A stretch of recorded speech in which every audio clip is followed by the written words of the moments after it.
마음을 다하고 뜻을 다하고 힘을 다하여서 하나님을 사랑하라고 말씀해 주고 있습니다. 우리 구원되어 주신 우리 주님을 찬양합니다. 내 구주 예수를 다 더욱 사랑. 우리 찬양 올려드립니다.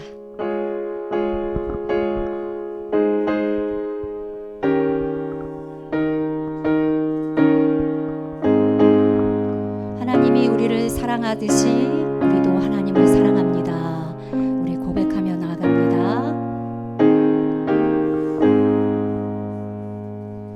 내 구주 예수를 더욱 사랑 엎드려 비는 것 들으소서. 내 진정 소원이 내 구주 예수를 더욱 사랑 더욱 사랑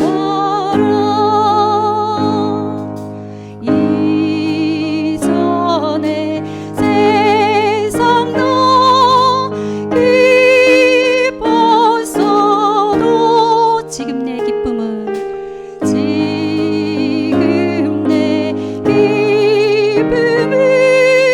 오직 예수.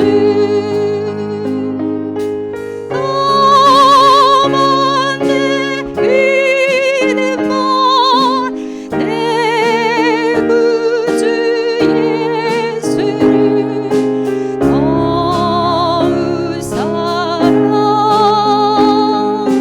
더욱 사랑. 이 세상 떠날 때 찬양하고 이 세상 떠날 때 찬양하고 숨질 때 하는 것 이것이세. 너만 내 믿음 내 구주 예수를 더욱 사랑 더욱 사랑. 내 진정 소원이 내 진정 소원이 내 구주 예수를 더욱 사랑 더욱 사랑. 우리 기도하는 마음으로 찬 내 진정 소원이 내 진정 소원이 내 구주 예수를 더욱 사랑 더욱 사랑. 아멘. 우리 소망을 품고 올려드린 가사대로 그대로 되기를 간절히 소망합니다. 우리 주님을 사랑한다는 고백을 또 하겠습니다. 사랑한다 내 아들아, 사랑한다 내 딸아. 우리 주님을 사랑하는 마음으로 찬양 올려드립니다.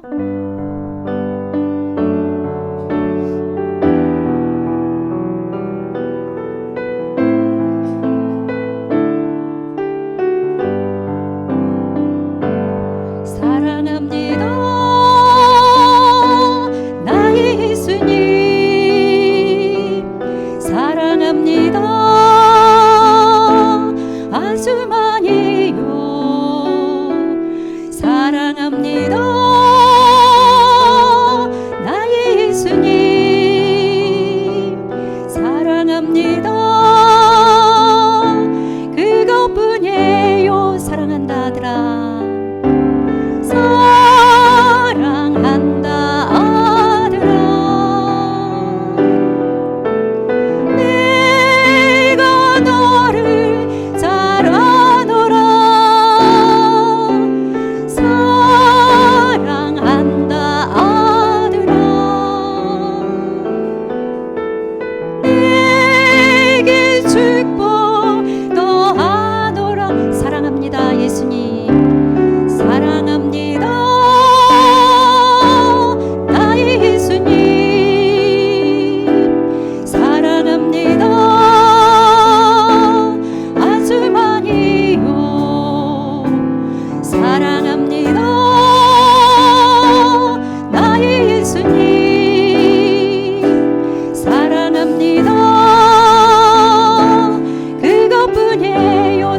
사랑한다 내 딸아. 사랑한다 내 딸아. 내가 너를 잘 아노라. 사랑한다 내 딸아. 아멘. 내게 축복 너. 다시 한번 고백합니다. 사랑합니다 나 예수님. 사랑합니다 나의 예수님. 사랑합니다 아주 많이요. 사랑합니다 나의 예수님. 사랑합니다 그것뿐이에요. 사랑한다 내 아들아. 사랑한다 아들아. 내가 너를 잘 아노라.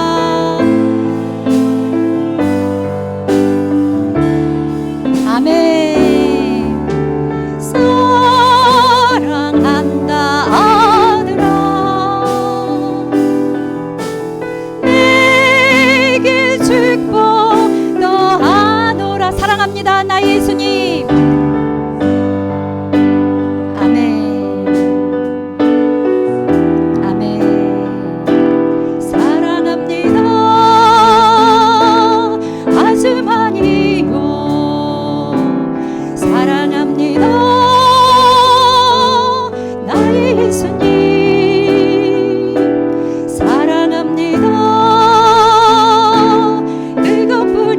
사랑한다 내 딸아. 사랑한다 내 딸아. 내가 너를 잘 아노라. 내가 너를 잘 아노라. 사랑한다 내 딸아. 내게 축복 너. 옆에 계신 분 축복합니다. 사랑한다 아들아. 사랑한다 아들아. 내가 너를 잘 아노라. 사랑한다 아들아. 축복합니다. 사랑한다 아들아. 아멘. 내게 축복 너. 사랑한다 내 딸아. 아멘. 사랑한다 내 딸아. 내가 너를 잘 아노라. 내가 너를 잘 아노라. 사랑한다 내 딸아. 내게 축복 더하시리라. 내게 축복 더하노라. 아멘. 아멘. 우리 하나님의 자녀다운 그 자부심으로 그 권세로 힘차게 살아가시기를 소망합니다. 우리 성령 충만하기를 사모하며 우리 찬양 올려드립니다. 성령이여 임하소서. 우리 찬양합니다. 박수 치시면서 찬양합니다.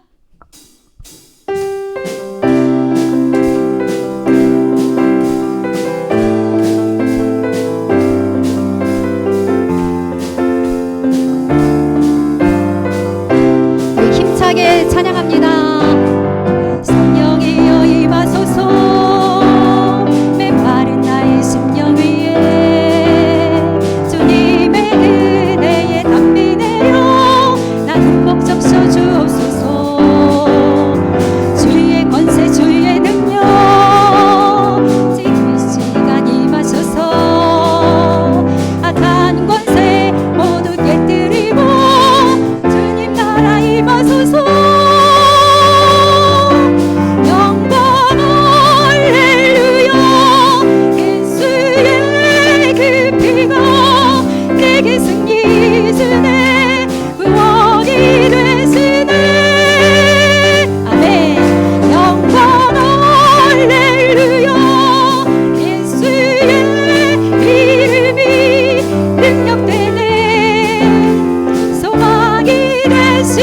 한 번 더 찬양합니다. 성령에 임하소서. 성령이여 임하소서. 메마른 나의 심령 위에 주님의 은혜에 담비 내려 나는 벅적 쏘주옵소서. 아멘. 지금 이 시간에 악한 권세 모두 깨뜨리고 주님 나라 임하소서. 영광 할렐루야. 예수의 피가 내게 승리 주네. 구원이 되시네. 아멘. 영광 할렐루야. 예수의 이름이 능력되네. 소망이 되시. 성령에 임하소서. 찬양 올려드립니다. 성령이여 임하소서. 메마른 나의 심령 위에 주님의 은혜에 담비 내려 나는 벅적 쏘주옵소서. 악한 권세 악한 권 아멘. 악한 권세 깨뜨리고 주님 나라 임하소서. 영광 할렐루야. 예수의 그 피가 내게 승리 주네. 구원이 되시네. 영광 할렐루야. 예수의 이름이 능력되네. 되시네. 영광 할렐루야. 영광 할렐루야. 예수의 그 피가 내게 승리 주네. 구원이 되시네. 영광 할렐루야. 예수의 이름이 능력되네. 소망이 되시네. 한 번 더 찬양합니다. 영광 할렐루야. 영광 할렐루야. 예수의 그 피가 내게 승리 주네. 구원이 되시네. 영광 할렐루야. 예수의 이름이 능력되네. 소망이 되시네. 아멘. 예수님의 그 보혈의 피가 우리들의 능력과 소망이 되어 주십니다. 우리들에게 생명의 길을 열어가시는 주님, 우리 찬양 올려드립니다. 우리가 어려울 때 주님께서 나를 단련하시는구나, 나를 테스트 하시는구나, 이 어려운 상황에서도 어떻게 하나 눈동자같이 보고 계시구나, 우리 기억하시면서 승리하시기를 소망합니다.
한번 찬양합니다. 주가 보이신 생명의 길, 보이신 생명의 길, 나 주님과 함께 상한 마음을 들이며 주님 앞에 나가리.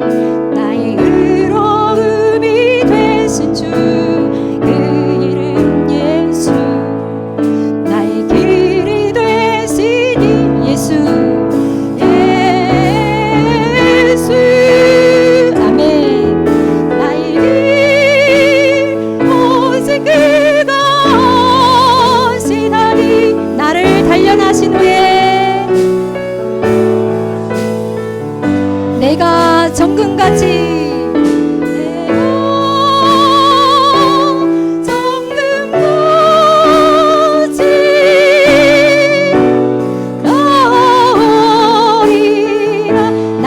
오직 그가 하시나니. 나의 길 오직 그가 하시나니.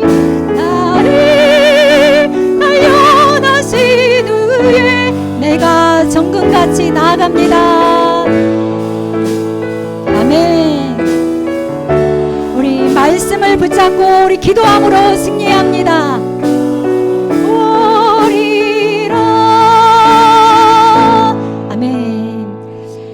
승리하는 길은 말씀과 기도밖에 없습니다. 그리고 주께 감사하고 또 주 안에서 자유하고 또 주님을 찬양하는 그 길입니다. 우리 십자가의 사랑을 올려드립니다. 십자가의 사랑 올려드리겠습니다. 십자가의 사랑은 나를 보호하시고 나를 붙들어 주시고 나를 보배롭고 존귀하게 새롭게 태어나게 해주셨습니다. 우리 그러한 위대한 주님을 찬양합니다.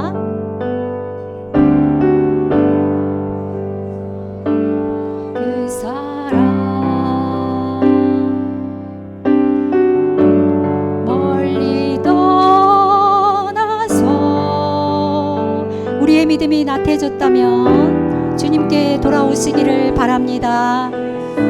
다시 한번 힘을 내서 우리 회복된 가운데 주님의 기쁘게 하고 또 주님의 영광을 위해서 살아가시기를 간절히 소망합니다. 돌 같은 내 마음, 우리의 마음을 온유하게 해주십시오.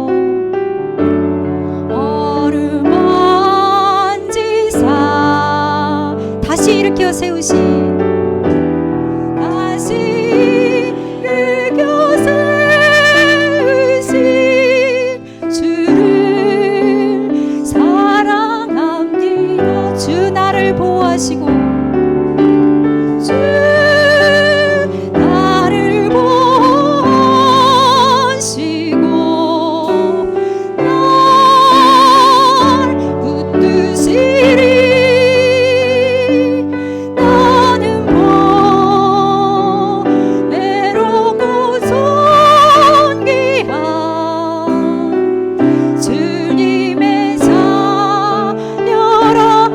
나를 보호하시고 주 나를 보호하시 날 붙드시리.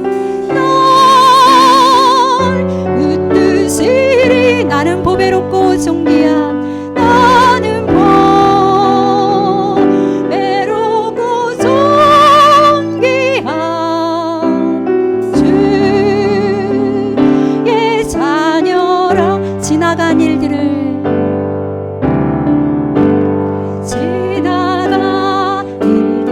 오늘부터 새롭게 되기를 소망합니다. 기억하지 않고 이전에 행한 모든 일, 주님은 기억지 않으십니다.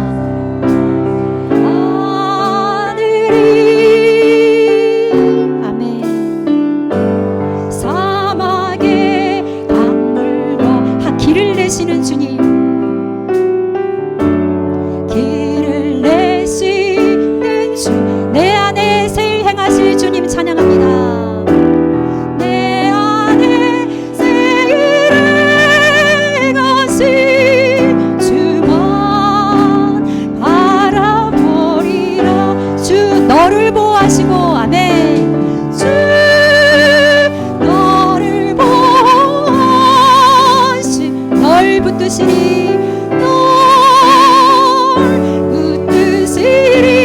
너는 보배롭고 존귀야. 너는 보배롭고 존귀야. 주님의 자녀라. 주 너를 보호하시고 주 너를 보호하시. 아멘.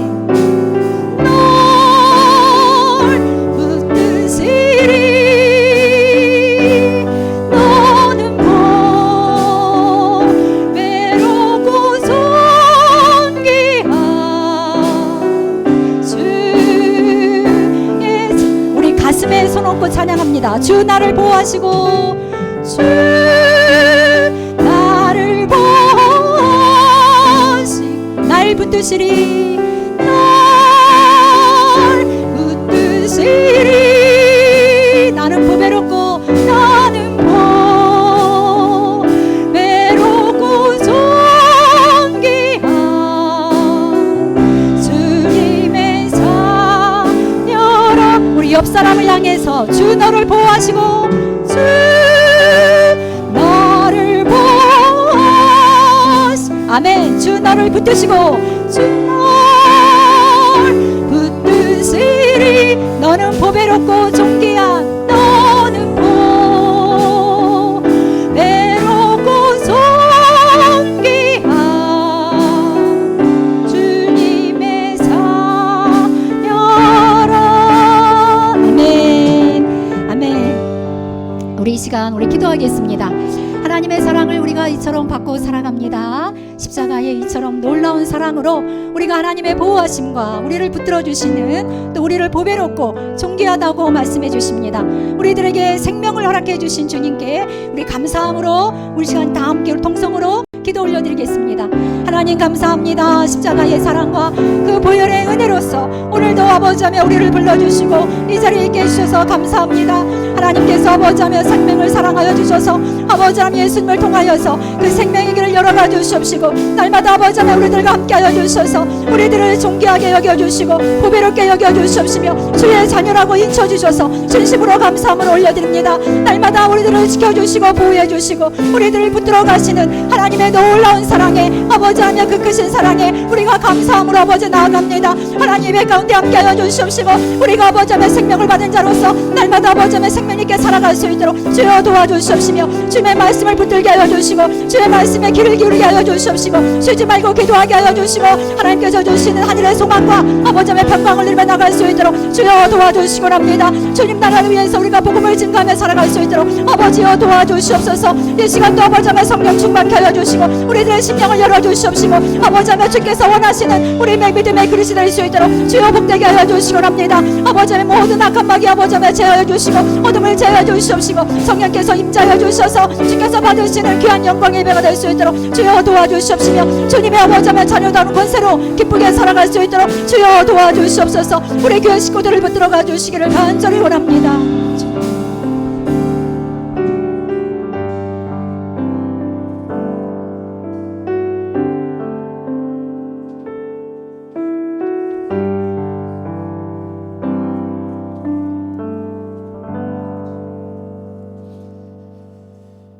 하나님 아버지 감사합니다. 모두에게 똑같은 시간을 주셨지만 하나님의 부르심을 통하여 이 자리에 예배할 수 있는 시간을 우리가 하나님 앞에 드릴 수 있도록 허락하신 하나님 감사합니다. 하나님 아버지, 우리 한 달 동안 하나님을 앞세워서 각 가정을 방문하여 하나님 앞에 각 가정 안에서 예배를 드렸습니다. 하나님께서 뿌려주신 그 말씀이 그 가정에서 싹이 나고 꽃이 나여 열매를 맺기까지 올 한 해가 풍성하게 열매를 맺을 수 있도록 하나님 은혜를 내려 주시옵소서. 하나님 아버지, 6월 3일은 대통령 선거일입니다. 하나님, 누가 대통령이 될지는 하나님이 아시지만 우리는 알지 못합니다. 하지만 하나님, 그가 하나님을 두려워할 줄 알고 힘들어하는 백성의 마음을 만질 줄 아는 참다운 대통령이 될 수 있도록 하나님께서 그 마음을 움직여 주시옵소서. 오직 하나님 앞에 우리는 부르짖어 기도할 뿐이오니 하나님께서 응답하시어서 이 나라가 이 어려운 시국에 잘 살고 하나님께 감사하면서 살아갈 수 있는 나라가 되게 하여 주시옵소서. 하나님 아버지, 우리 그날 교회를 이곳에 세워주시고 또한 직분자들에게 직분을 주시어서 함께 하나님 나라를 이루어나가게 하심을 감사드립니다. 하나님, 직분자들이 하나님 앞에 나와 무릎 꿇어 기도하며 하나님의 뜻이 무엇인가를 알게 하시고 그 뜻을 통하여서 하나가 되어서 하나님 나라를 이루어가고 하나님이 기뻐하는 일을 할 수 있도록 하나님 은혜를 내려 주시옵소서. 아버지 하나님, 우리 각 기관이 있습니다. 우리 유초등부 어린 자녀들 마음속에 하나님이 심겨지게 하시고 삶 속에서 잠시라도 하나님이 잊을다 할지라도 어려서부터 심겨진 하나님의 마음이 자라나서 하나님 앞에 다시 돌아오는 귀한 자녀가 되게 하여 주시옵소서. 또한 중고등부 부서가 있습니다. 하나님, 공부하는 가운데 열심히 다할 수 있도록 도와주시옵시며 삶 속에서 공부하는 그 모든 공부 과정이 다 생각나서 모든 일을 함에 있어서 지혜로운 자녀로 자랄 수 있도록 도와주시옵소서. 또한 청년부들 하나님 함께하여 주시옵소서. 또 직장을 위해서 기도하면서 준비하는 과정에도 있고 또 이미 직장에서 하나님 뜻을 통하여 그곳에서 선교 활동을 하는 우리 청년들이 있습니다. 어찌됐건 하나님 앞에 기도하면서 나가는 그곳이 선교의 장이 되게 하여 주옵시고 그들을 통해서 아브라함의 축복이 임하는 그런 놀라운 은혜의 현장이 되게 하여 주시옵소서. 오늘 또 우리 하나님의 말씀을 들으려고 기울이려고 합니다. 우리 마음을 열어주옵시고 하나님의 말씀을 전파하기 위하여 주야로 하나님의 말씀을 묵상하며 하나님의 뜻이 무엇인가를 더욱더 깨닫기를 원하며 기도하는 가운데에 말씀을 선포하시는 목사님에게 하나님께서 함께하여 주옵시고 성령의 능력과 권능을 다하여 주셔서 오늘 말씀을 선포할 때 선포하는 목사님이나 듣는 우리 모두가 하나님의 말씀으로 들려질 수 있도록 은혜를 내려 주시옵소서. 그리하여서 말씀을 듣고 행하지 않는 자가 되지 않고 오직 말씀을 듣고 행하여 하나님을 기쁘게 하는 자가 될 수 있도록 하나님 도와주시옵소서. 오늘 또 이 예배를 통하여 우리에게 많은 은혜를 내려주시고 또한 드려진 모든 기도가 응답됨을 하나님께 감사드리오며 예수님의 이름으로 기도드립니다.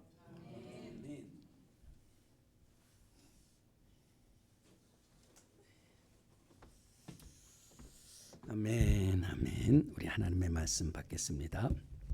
출애굽기 20장입니다.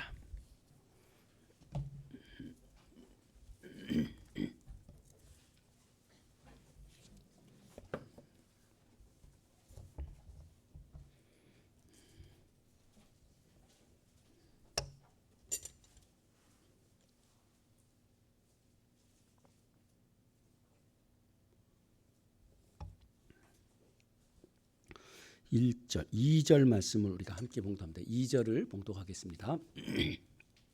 나는 너를 애굽 땅 종되었던 집에서 인도하여 낸 내 하나님 여호와니라. 아멘.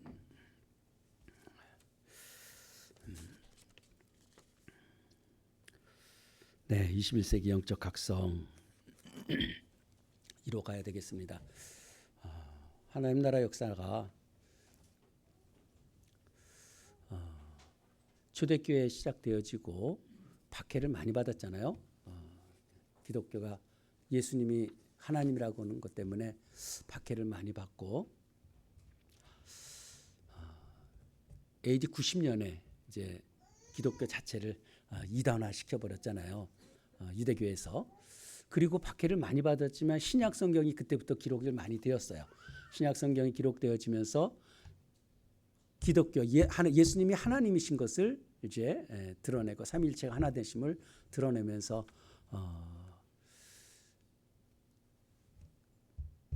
이 콘스탄티노플을 통해서 국교가 되어질 때까지 박해를 많이 받았지만 교회는 굉장히 순수했어요. 그 순수함이 자꾸 박해 때문에 그리스도인들이 포기하고 그런 일들이 벌어지잖아요. 그런데 국교된 다음부터는 혜택을 많이 받으니까 물론 복음도 전파하기 쉬웠겠지만 많은 사람들이 교회 속에 들어오면서 교회가 타락하지 않습니까? 이런 모습을 보면서 교회의 그 순수성을 우리가 이뤄가야 돼요. 그때마다 이제 수도원 운동도 일어나고 수도원 운동이 또 타락하니까 그 수도원에서 다시 또 부흥 운동이 일어나고 그러지 않습니까? 그래서 우리가 이 시대에 모든 것이 풍족한 것이 오히려 하나님 나라 이뤄가는데 장애가 될 때가 너무 많이 있습니다. 그래서 우리가 순전하게 하나님을 찾는 21세기 영적 대각성을 정말 일으켜야 할 가장 그럴 때가 지금이 아닌가 이런 생각이 들어요. 그래서 정신을 좀 바싹 차려갖고 하나님의 나라가 무엇인지를 좀 알고 우리가 살았으면 참 좋겠어요.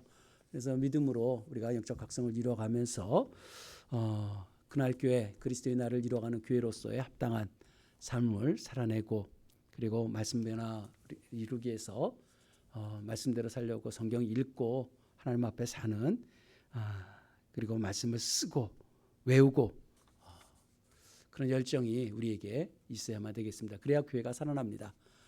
우리 교회만이 아니라 우리 교회가 살아나야 한국 교회가 살아나지 않겠어요?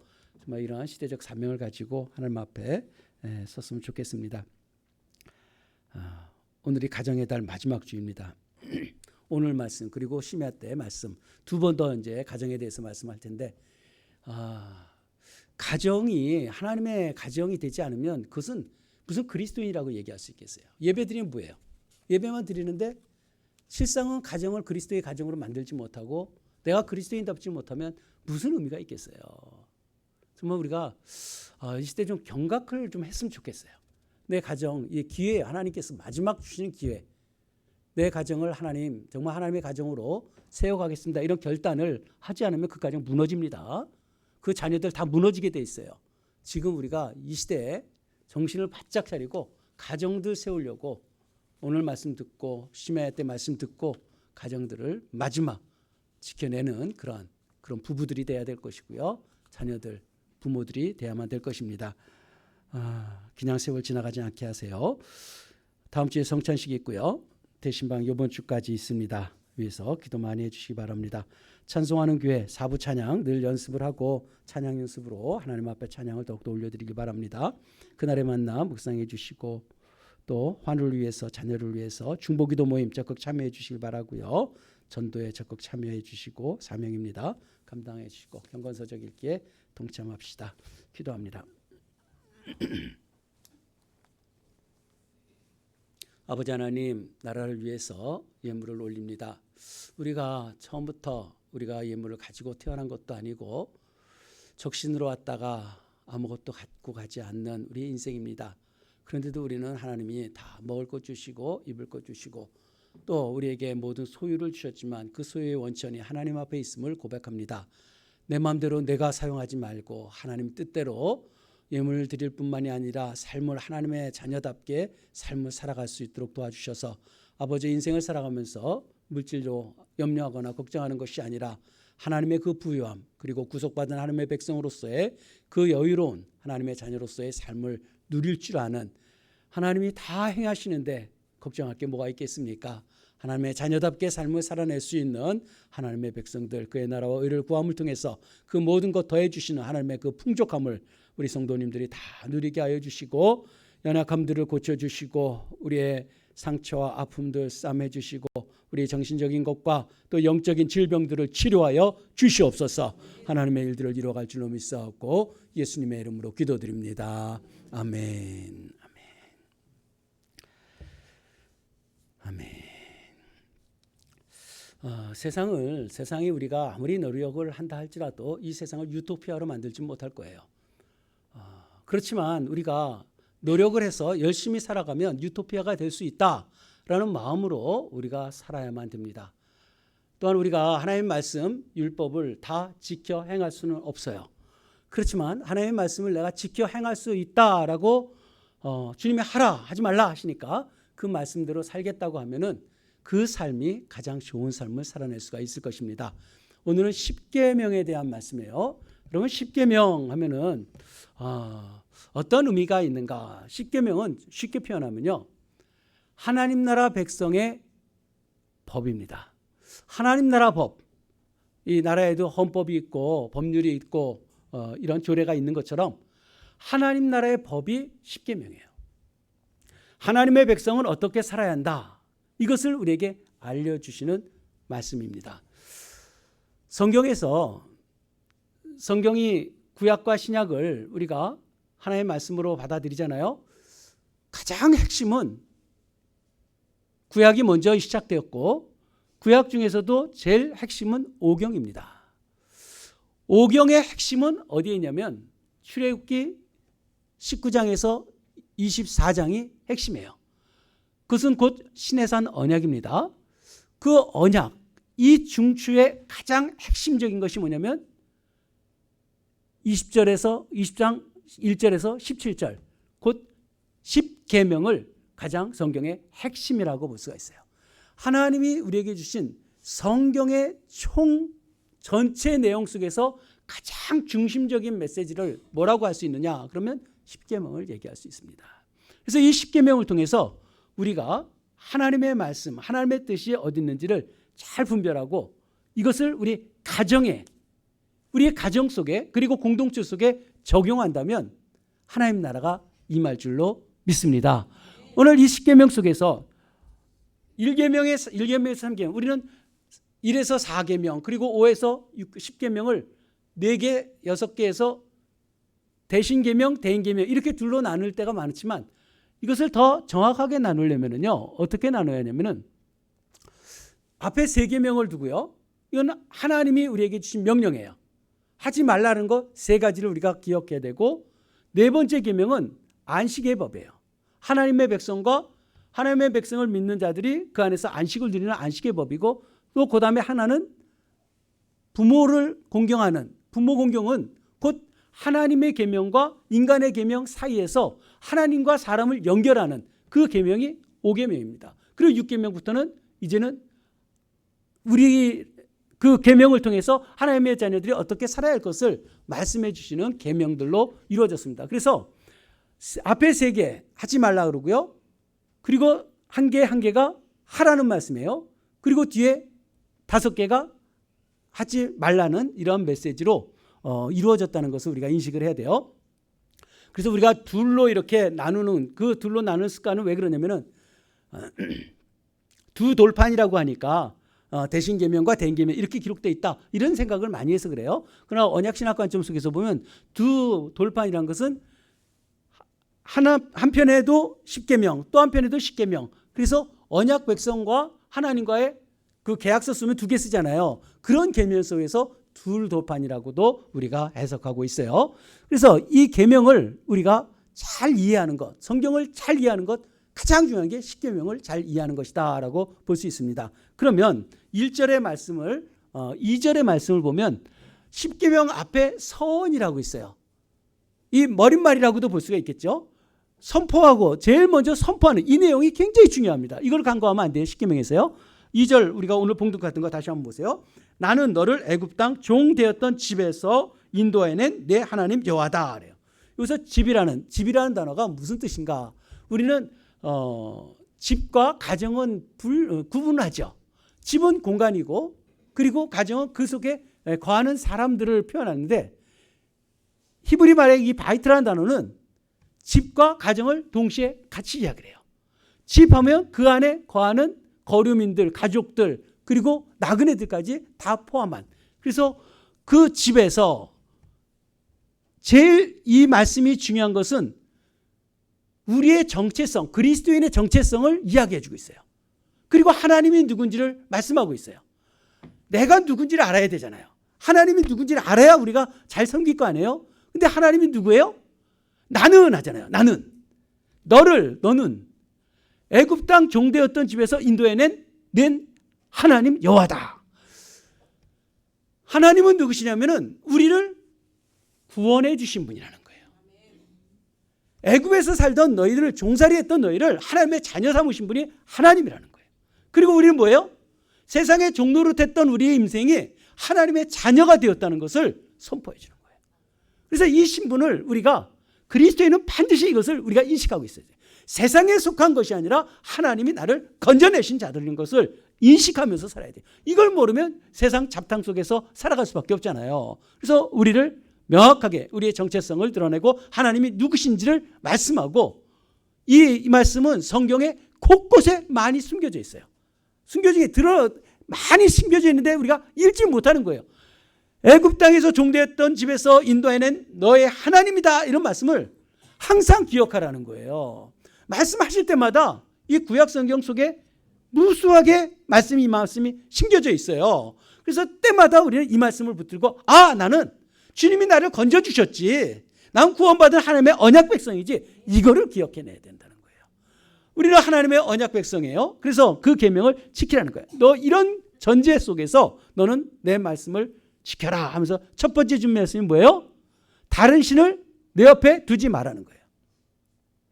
여러분, 다른 신을 내게 두지 말라는 건 내 옆에 두라는 거예요. 바로 옆에 다른 신 두지 마라 그래요. 여러분, 다른 신 있어요, 없어요? 근데 왜 다른 신이라고 써 있어요? 다른 신이라고 써 있는데 있어요, 없어요? 모르겠죠. 다른 신은 없습니다. 다른 신은 없어요. 다른 신이라고 하는데 모든 사람들 속엔 다른 신이 있다라고 인식하고 있죠. 그죠? 다른 신이 있다고 다 생각하잖아요. 그 당시에도 바알신이 있어요. 바알신. 바알신이란 건 뭐냐면 천둥의 신이에요. 우리의 신. 아니, 천둥 치고 번개가 번개쳐야 비가 내리니까 이 가문 땅에 비 내려달라고, 그래서 바알신을 섬기는 거예요. 그 바알신은 있지만, 천둥은 있지만 바알신은 만들어진 거죠. 바알신은 없어요. 그리고 그 당시에 전염병이 많으니까 파리의 신이 있어요. 바알제부비라 그래요. 파리의 신은 만들어놨어요. 여러분, 파리는 있어요. 전염병은 있어요. 그러나 바알제부는 없어요. 없는 것을 만들어 놓고 신이라고 여기는 거예요. 아세라 신상, 풍요는 있죠. 풍요는 있는데 다산, 풍요, 이것을 상징하면서 아세라 신을 만들어 놓고 그들은 신을 섬기고 있어요. 여러분, 다른 신은 없어요. 귀신 있다고요? 있어요, 없어요? 있죠. 그건 귀신 신자 쓰니까 신 아닌가 이렇게 생각하지 마세요. 사탄, 마귀들이 그것도 영물이죠. 그러나 사탄과 마귀도 귀신도 피조물이잖아요. 그렇죠? 모든 것은 다 피조됐어요. 하나님 외에는 만들어진 것이기 때문에 참된 신이 될 수가 없어요. 여러분, 1계명만 잘 지켜도요, 얼마나 좋습니까? 우리 속에서 다른 신이 없다는 거, 내가 믿는 하나님을 섬긴다는 게 얼마나 복입니까? 여러분, 이것처럼 신나는 게 어디 있어요? 내가 믿는 하나님, 단 한 분 계시는 그 신을 우리가 믿고 하나님 앞에 산다는 신, 이게 얼마나 놀라운 은혜인가요? 우리가 그 신을 분별하면서 믿고 산다는 거, 이게 복입니다.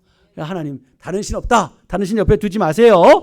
가정에서 딴 거 두지 마세요. 딴 거 섬기지 마세요. 두 번째 계명은 뭐예요? 우상을 만들지 말라 그러죠. 여러분, 하나님은 형상이 있어요, 없어요? 하나님 형상이 없어요. 회전하는 그림자도 없다 그러잖아요. 하나님은 형상이 없으시기 때문에 그 피조된 우리들 속에서 하나님은 어떤 형상을 만들려고 그렇게 많이, 그래야 우리가 더 하나님을 더 가까이 느껴지려고 하는 것. 하나님은 형상이 없으세요. 하나님을 어떤 모양과 형상으로 만들려고 한다는 그 자체가 하나님을 물질화시키는 이런 물질론적인 죄를 범하게 되어지는 거 아니겠어요? 하나님 말씀도 마찬가지예요. 성경으로 우리에게 기록되었어도 하나님의 말씀을 내가 이해하고 깨달으려고 이 말씀들을 보는 지적 호기심이 아니라 하나님 말씀을 주신 것은 단 한 가지예요. 이 말씀을 붙들고 너는 말씀대로 살라는 명령일 뿐이에요. 이걸 가지고 이렇게 저렇게 휘둘리려고 하지 마세요. 내가 이 말씀을 붙들고 하나님 앞에 살기로 작정하고 결단하는, 이거 외에는 없어요. 그러니 우리가 안 변하죠. 하나님 말씀 앞에 하나님의 어떤 분인지를 우리가 인식을 할 수 있는 그러한 종들이 되길 바랍니다. 그리고 그 하나님이 이렇게 표현을 해요. 5절에 보면요, 나는 질투하는 하나님이다 이렇게 표현해요. 아니, 무슨 하나님이 질투를 해? 이런 생각이 들잖아요. 이 칸나라는 히브리 단어예요. 그 칸나라는 히브리 단어는 열심이라는 단어로 번역을 해요. 근데 열심이라는 단어로 번역해도 하나님은 우리를 대해서 열심이다, 이래도 충분히 번역이 참 좋은데 왜 그 질투라고 번역했을까? 이 번역이 너무 탁월한 번역이에요. 하나님이 우리를 뭐라 그래요? 내가 너희를 지었은즉 나는 너의 남편이라 그러잖아요. 그죠? 내 남편이라 그래. 우리의 남편이라 그래요. 근데 신부가 다른 것을 섬기고 있다면, 다른 우상을 섬기고 있다면 그 남편이 그 마음이 어떻겠어요? 그 인간적인 질투의 그런 나쁜 의미 속에서 하는 것이 아니라 하나님이 우리를 사랑하는 마음이 얼마나 크면 이렇게 번역을 질투로 번역한 건 너무 잘 번역한 거예요. 하나님과 우리의 관계가 어떤지를 우리가 알아야 돼요. 그리고 나를 미워하는 자들 죄를 갚는데 아버지부터 3대까지 죄를 묻겠다는 거예요. 여러분 부모들 잘 아세요. 부모가 신앙생활을 못하면 자식의 자식까지 죄의 영향력 속에 살아갈 수밖에 없다는 거예요. 그러나 6절에 보면요. 하나님을 사랑하는 자, 하나님을 계명을 지키는 자는 사랑하는 자잖아요. 하나님의 계명을 지키는 자는 천대까지 은혜를 베푸신다. 여러분 우리의 신앙생활을 어떻게 하느냐에 따라서 내 자손들이 복을 받는지 저주를 받는지 여러분들이 우리의 삶의 신앙이 있어요. 얼마나 중요한지 몰라요. 내가 하나님 앞에 신앙생활을 어떻게 하는가. 우상 만들지 말아요. 여러분들 가정에 우상이 있습니까? 없어요? 여러분들 가정에서 돈 갖고 돈에 너무 찌들어 살지 마세요. 하나님보다 돈이 더 우선이어서 아이들 자녀들에게도 돈하는 이런 자녀들 만들어서는 안 되잖아요. 돈이 우상이 됐어요. TV나 보고 있고 이런 것에 마음을 다 빼앗기고 하나님보다 더 좋아하는 것은 다 우상이 되어버릴 수 있어요. 또 이 시대 속에서는 뭐 이데올로기 같은 것, 여러분 그것이 그렇게 중요해요. 하나님보다 더 앞서서 거기에 아주 빠져있는 사람들이 목사들도 너무 많이 빠져 있고요. 이런 이념적인 것에 너무 많이 빠져 있는 것도요. 이게 하나님의 말씀의 법에 우리가 원리적인 것을 봐야 되지. 치우치는 그런 이데올로기 속에 빠져 있는 것들도 우상인 것을 알아야 돼요. 이것은 상대적인 거예요. 상대성을 갖고 있어요. 우리에게 명확한 것은 하나님의 절대성을 가진 이것을 붙들고 가야 되잖아요. 하나님 말씀 붙들고 가야 돼요. 이 세상에 성공주의에 빠져 있는지 뭐 돈을 많이 버는 거 여기에 마음을 빼앗기고 또 우리는 또 자녀가 우상이 되어질 때도 있어요. 여러분 내 부모가 우상이 될 때도 있고 다 소중한 것들이죠. 소중하지만 하나님보다 앞에 놓으면 그게 다 우상이 되는 거예요. 옆에 두지 말라 그랬죠. 다른 신을 옆에 두지 마라. 없는 신을 만들어서 옆에 두고 그것을 2절에 이계명은 우상이라고 얘기할 때는 절하다는 의미를 갖고 있어요. 예배의 대상이 돼서는 안 된다는 거예요. 우리의 삶 속에서 그 어떤 것도 예배의 대상이 안 돼야 되는 거예요. 자기의 고집과 자기의 아집 가지고도 자기를 숭배하는 사람들도 얼마나 많은지 몰라요. 하나님 말씀의 법보다 자기 계획과 자기 뜻이 더 앞서요. 그래 말씀을 안 지키죠. 말씀 못 들어요. 이런 사람들이 얼마나 많습니까? 여러분 이 세대 속에서 이 우상에 대한 것을 우리는 다 용납하지 말라라고 말씀하고 있는 것입니다. 그래서 우리는 우리 가정 속에 하나님 앞에 예배하는 가정 돼야 돼요. 다른 거 마음 뺏기지 않도록. 세 번째 계명은 뭡니까? 뭐예요? 하나님의 이름을 망령되이 여기지 말라 그러잖아요. 그죠? 여호와의 이름을 이 망령되라는 것은 함부로 들어 올리다 이런 의미예요. 여호와의 이름을 헛되게 무가치하게 함부로 사용하지 말라는 거예요. 오늘 제가 찬양하는 거 봤어요. 여러분들 찬양하는데 주 나를 사랑하시고 너를 사랑하시고 주라고 고백해요. 그런데 그 표정에 주님에 대한 고백이 없는 것 같아서 좀 마음이 아팠어요. 여러분 여호와의 이름을 망령되이 여기지 말라. 여호와의 이름을 함부로 부르지 말라 그랬어요. 찬양할 때 우리가 여호와의 이름을 너무 많이 부르면서 함부로 무가치하게 여호와의 이름을 무가치하게 부를 때가 얼마나 많은가. 예배드린 것도 똑같죠. 하나님의 말씀을 듣는데 우리가 대충 들을 때가 얼마나 많습니까? 하나님의 이름의 미명 앞에 우리가 모여 있는데도 하나님을 믿는다고 하는데도 하나님을 경외하지 아니하고 하나님을 두려워하지 아니하고 하나님의 거룩을 모르고 할아버지의 영광을 모르고 우리가 이 땅에서 살아가면서 말은 하나님 주 이런 얘기를 얼마나 많이 합니까? 여러분 우리가 말을 얼마나 조심해야 되는지 하나님 앞에 우리에게 언어를 사용할 때 함부로 사용하지 않는 정말 생각 없이 나 예수 믿어 그런 말 함부로 하지 마세요. 예수님을 믿는다면, 그 주를 믿는다면 정말 주님의 자녀로서 내가 삶을 살고 있는지 나를 점검하고 예수님의 이름을 부르시길 바랍니다. 예수님의 이름을, 이렇게 존귀한 그 이름을 함부로 부르지 마라. 말씀을 읽을 때도 마찬가지고요. 여호와를 경외하는 마음을 우리에게 주고, 4계명은 안식일에 대한 말씀이죠. 안식일을 기억하라. 여러분, 안식일을 기억할 때 너만이 아니라 너의 가족들 모두가 안식일을 지키라는 거예요. 근데 안식 지키는 이유가 8절에 이유절이 있어요. 9절에 보면 이유절이 뭐냐면은 주님께서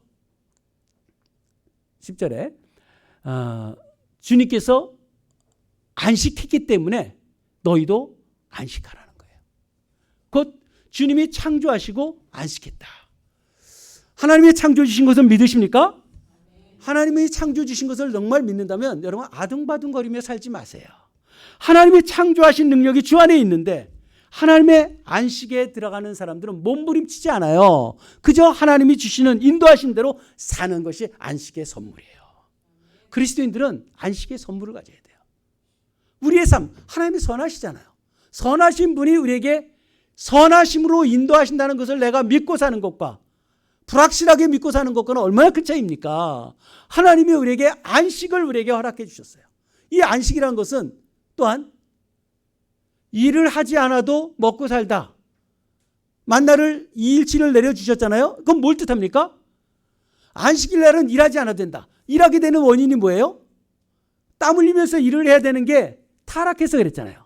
죄의 결과잖아요. 죄로 인해서 일을 해야 되는데 일하지 않고 안식할 때 내가 2배로 주신다고 약속하시는 거예요. 곧 안식일을 지킨다는 것은 예배 드리는 거고요. 하나님을 만나는 거예요. 그래서 주일로 발전됐잖아요. 주일로 하나님 앞에 예배를 드리는 날은 하나님께서 에덴의 회복, 하나님 나라를 맛보게 한다는 거예요. 그래서 주일날 우리가 예배 드리는 것은 하나님 나라가 임하는 거예요. 원천적인 하나님께서 에덴을 회복시키며, 에덴은 곧 뭘 뜻합니까? 그것이 에덴은 성전으로 발전되고 성전은 곧 새 예루살렘으로 발전되잖아요. 하나님 나라의 도래를 얘기하는 거예요. 우리가 주일날 예배를 드린다는 것은 하나님 나라를 맛보는 거예요. 이 땅에 하나님 나라가 임하는 것을 우리가 주님 앞에 드려지는 예배를 통해서 나타나는 거 아니겠습니까? 그래, 예배 드릴 때 축제죠. 하나님을 만나는 그런 예배 아니겠습니까? 천국을 경험하는 것이 예배예요. 그 예배가 우리에게 즉각적으로 임하는, 그래서 구속에 대한 신명기의 10계명의 신명기 5장이면 10계명이 또 나타나요. 창세기에 나타난 10계명과 신명기에 나타난 10계명은 광야 시간에 40년, 그 40년 차이예요. 근데 거기에는 내가 너희를 애굽 땅에서 구원했기 때문에 너희들은 안식을 해라, 이렇게 표현해요. 그러니 창조 때문에 안식일 지금도 안식일을 지켜야 한다, 그런 얘기하는 사람 창조만 얘기하지만 구속 때문에 안식일을 지키라고 신명기에도 말씀하고요. 또 주일이 주의 날 부활을 기념하는 안식일의 주인이 예수님이잖아요. 예수님이 부활하신 날이 주일이란 말이에요. 그래서 주일날 모여서 그들이 함께 하나님을 예배드리는 그림자의 완성이 실체가 오셨기 때문에 그날을 기념하는 게 주일인 거예요. 그래서 안식일이니 주일이니 이거 따질 것도 없어요. 그것은 하나의 경륜이에요. 구약에서 말했던 그 신전을 신약의 주일로 우리에게 더욱더 발전해서, 그리고 모든 날이 다 주의 날이죠. 이제는요, 그 날의 개념, 공간의 개념을 다 얼었어요. 성전을 헐라 그러잖아요.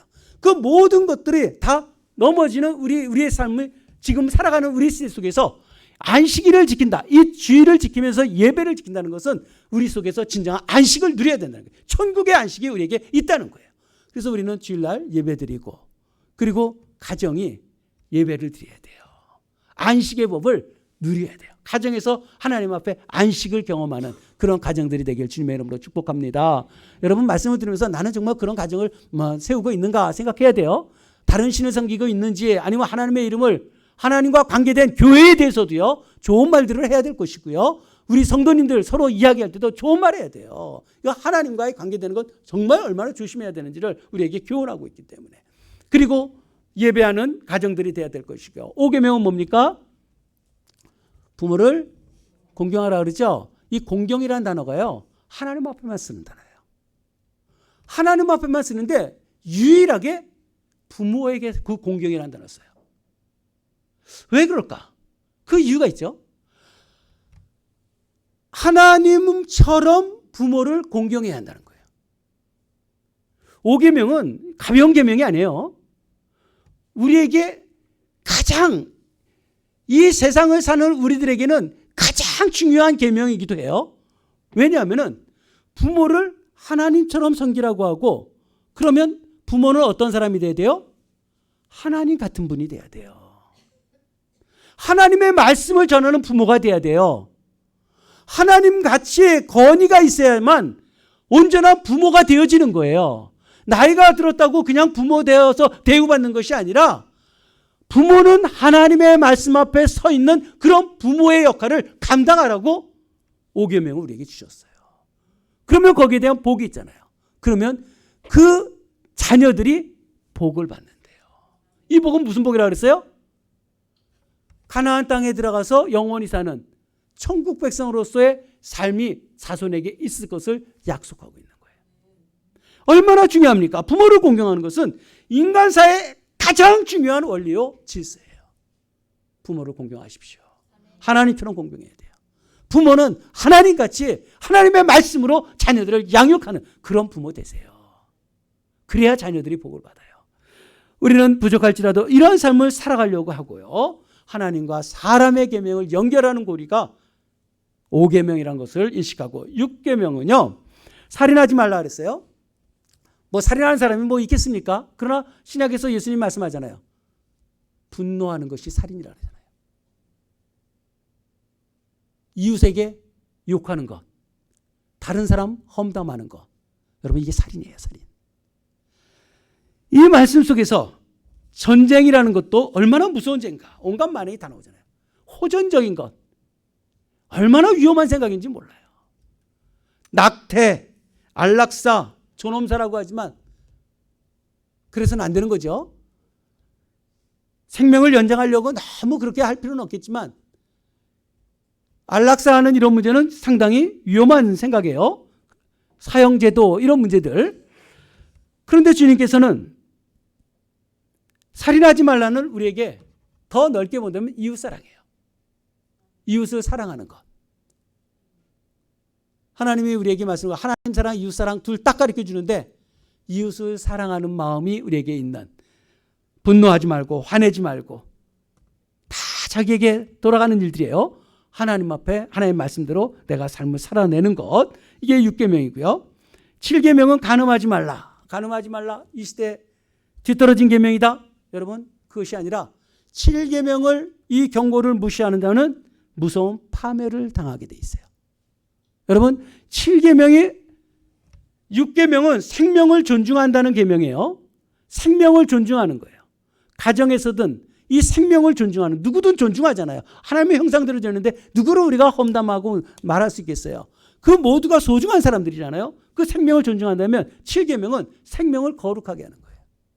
욕되지 않게 하는, 생명을 거룩하게 하는 그 거룩을 유지하는 거예요. 그래서 정욕적인 것은 사랑이라는 것에 대해서 마귀의 위장이죠. 악한 마귀들이 이렇게 이용하는 그런 모습을 봐요. 음란하고 혼전성결, 이것이 우리에게 정녕 이루어지는 이런 세대 속에 살면 얼마나 멋진 세상을 살겠습니까? 동성애, 이혼 이런 것들이 하나님이 원하지 않는 것들을 행하는, 이런 것들을 다 금지하는, 이것이 참된 그리스도인의 삶이죠. 그래서 부부들이 제일 먼저 중요할 것이 뭐냐면 부부들이 한 마음이 돼야 돼요. 부부가 한 마음이 되지 않으면, 하나라고 성경은 하나라고 그러잖아요. 한 몸이라고 그러잖아요. 그것은 분리가 되어질 수가 없는 거예요. 분리될 수 없는 것을 자르려면, 찢으려면 얼마나 큰 상처들이 있습니까? 분리될 수 없는 거예요. 그래서 우리가 같이 산다고 부부가 아니라 서로 갈라져 있으면 그건 부부가 아니에요. 하나가 되어지는 부부가 되라는 거죠. 한 마음을 품어야만 참된 부부가 됩니다. 근데 부부 싸움을 하고 있어요. 왜 부부 싸움을 왜 합니까?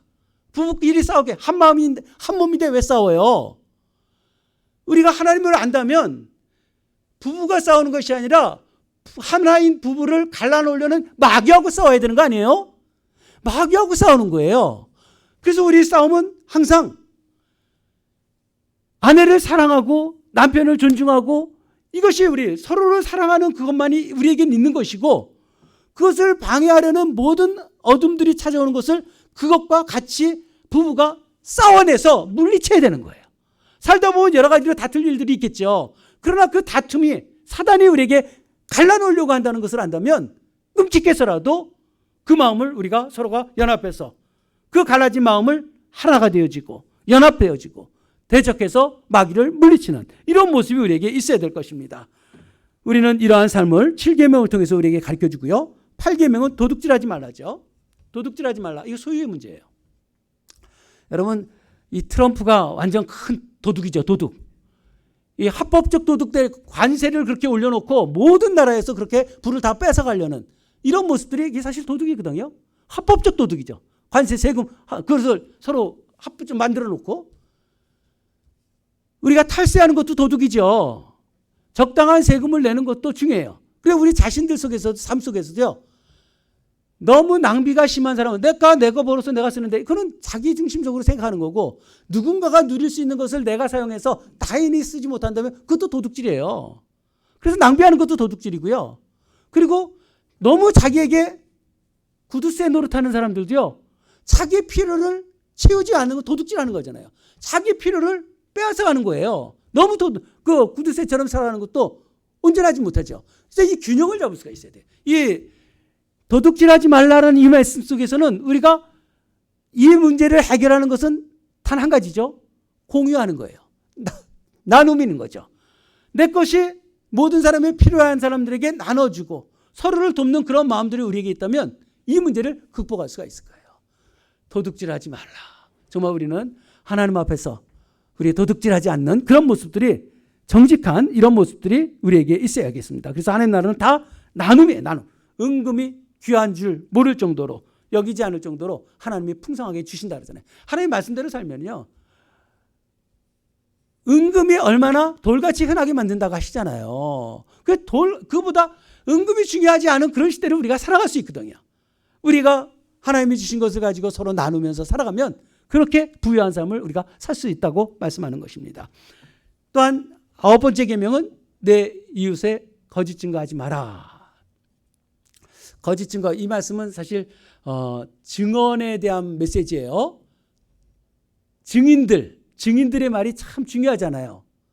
증인이 어떻게 말하느냐에 따라서 지금 5계명, 6계명, 7계명, 8계명 말씀대로 살지 못했으면 거기에 대해서 법정에서 서야 되는데 그 법정에 섰는데 이 증인이 똑바로 말해야 하는데 똑바로 말하지 않아갖고 벌을 받아야 할 사람이 벌을 안 받는다든지 벌을 안 받아야 할 사람들이 벌 받을 사람이 안 받는다든지 받을 사람이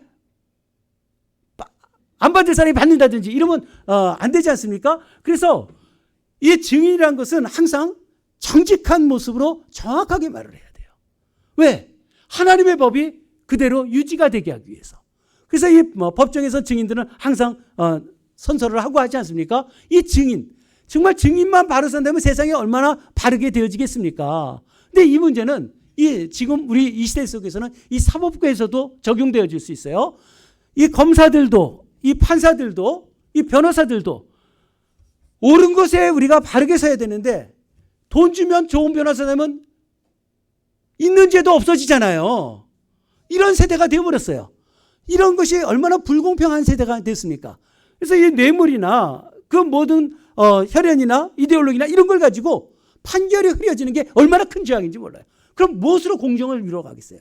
재판이라는 것은 그 재판정 보면은 저울이 달려 있잖아요. 공평이 이루어져야 되거든요.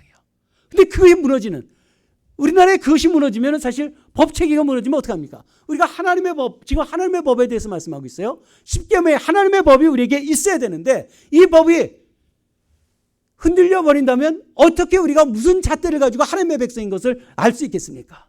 그래서 이 거짓 증거하지 말라라는 말씀, 거짓은 마귀가 주는 거예요. 그래서 언어는 항상 우리에게 주신 것은 소통하기 위해서 주시잖아요. 진실한 형, 말하는 것 보면 그 사람이 어떠한 인격을 가졌는지 다 알지 않습니까? 그래서 정직하게 이 삶의 열매로 드러나는 이러한 9계명을 지켜야 될 것이고요. 마지막 계명은 이웃에 대해서, 집에 대해서, 그 소유에 대해서 탐내지 말라라는 말씀입니다. 여러분, 탐내지 말라, 이 계명이 왜 중요하냐면 이 탐내는 계명 때문에 1계명에서 9계명 다 어기는 거예요. 탐내는 계명만 없으면 1계명에서 9계명에서 다 지킬 수가 있어요. 하나님은 행동에 대해서 묻는 것이 아니라 그 행동이 죄가 되지 않기 위해서 탐심하는 것 자체를 죄라고 여기시는 거예요. 이 계명을 지킨다면, 우리가 탐욕이 사라진다면 정직하기도 하고, 그리고 누구를 해를 주지 아니하고, 그리고 하나님의 말씀도 더 잘 지키고 살아갈 수가 있을 것입니다. 승리의 방법, 이것도 자족하는 거죠. 탐심을 안 가지려면요, 자족하는 거예요. 빌립보서 1장 13절에 보면은 예수 그리스도 안에서 자족의 비결을 배웠다 그러잖아요. 할 수 있는 것이 불가능한 것이 없는, 내가 능력 주신 자 안에서 모든 것을 할 수 있다라고 말씀하는 그 말씀의 배경이 뭐냐면은 자족의 비결을 터득했다는 거예요. 비날 줄도 알고 부할 줄도 알고, 비나든 부하든 여전히 하나님 안에서 자족하는 것을 깨달았을 때, 그때 탐심이 사라지는 거예요.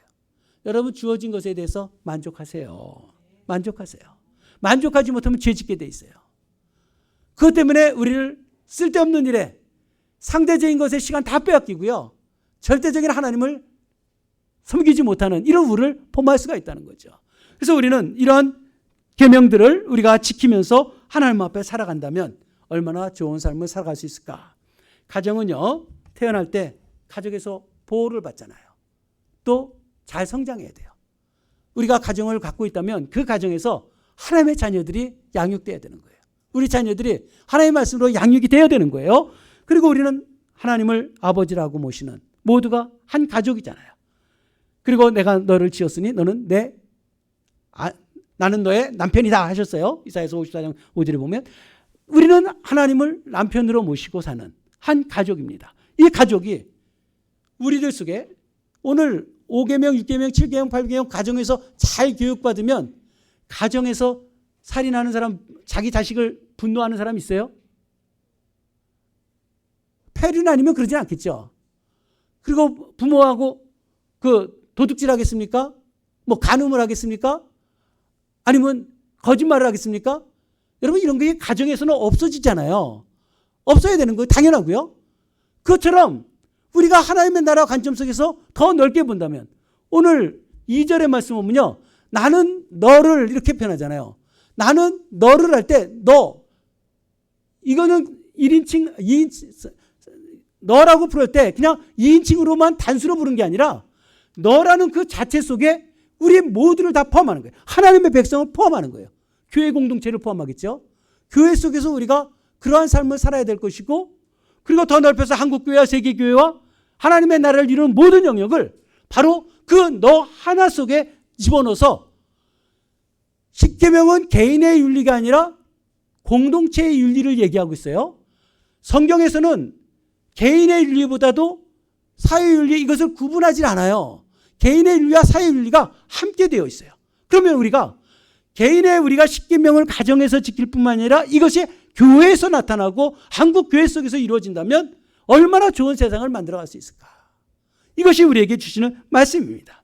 그래서 우리는 예수 믿고 그저 구원받고 천국 가는 것이 우리의 인생의 전부가 아니라, 구원받은 자녀로서의 어떠한 삶을 살아야 되느냐, 이 사는 것은 살라 말라, 8개 하지 말라, 2개 하라, 이것이 10계명 속에 들어있어요. 그래서 이 10계명 속에 있는 말씀들을 내가 어떻게 기준을 잡고 내가 살고 있는지, 여러분들이 항상 이 말씀들을 붙들고 가시는 그런 삶이 되길 주님의 이름으로 축복합니다. 10계명은 고도의 윤리예요. 우리가 하나님의 백성으로 사는 방식입니다. 물고기가 물 밖에 나가서는 살 수 없는 것처럼 우리는 이 계명을 벗어나서는 온전히 살 수가 없어요. 우리는 이 말씀을 지킬 수 있다. 지킬 수 있다. 안 되면 회개하면서라도 또다시 지킬 수 있다. 하나님의 자녀로서 살아갈 수 있다. 이것이 바로 하나님의 나라를 이루어간다는 사실을 알고 10계명을 간과하지 말고 말씀대로 삶을 살아내는 하나님의 자녀들이 되길 주님의 이름으로 축복합니다. 기도합시다.